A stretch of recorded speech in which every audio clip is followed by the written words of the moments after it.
Everyone বাসুমাইনা ব্লগলৈ সকলোকে স্বাগতম জনাইছোঁ। আজি মই বনাবলৈ লৈছোঁ হাঁহৰ মাংস। যিটো বাসুৱে দেৱালীত পাইছিলে যে সেই হাঁহটো আজি আমি সকলোৱে মিলি খাওঁ বুলি ভাবিলোঁ। এইফালে হাঁহৰ মাংস লগত কোমোৰা আৰু আলু লগত পেটু আৰু এয়া হৈছে পচলা। যিটো কেৰাহীখন গৰম কৰিয়ে মই তাত তেল দি দিলোঁ, ৰচুন আদা সকলোখিনি দি মাংসখিনি বহাই দিলোঁ। তাৰপাছতে আকৌ কোমোৰা আলু দি দিলোঁ।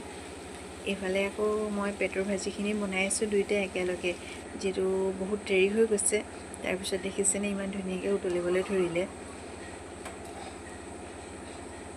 এইফালে মাংস উতলি আছে, এইফালে পচলা আৰু পেটু। যিহেতু পচলা আৰু পেটু ভাজিকণ মই বহুত ভাল পাওঁ, জ্বলা ভাজিকণ য'তেই নহওক মানে জ্বলা ভাজিকণ মোৰ কাৰণে আৰু বহুত ফেভাৰাইট হয় আৰু। তাৰপিছত ইয়াতে মই অলপ ধনিয়া পাত দি দিলোঁ, কাৰণ ধনিয়া অলপ দি দিলে হাঁহৰ মাংসত খাবলৈ বহুত টেষ্টি হয়। তাৰপিছত মই ধুনীয়াকৈ সজাই বোলো সোণমণি আহিছিলে, সোণমণি বহা, সি লাজতে নবহিলে। বাসুকে বোলো বহা, যিখিনি পাৰা খোৱা আৰু নোৱাৰাখিনি নাই। তাকে মই ধুনীয়াকৈ সজাই মেলি দিলোঁ, কাৰণ সি চিটিকেলত পঢ়া আছিলেহে। তাৰপিছত আজিলৈ ইমানেই।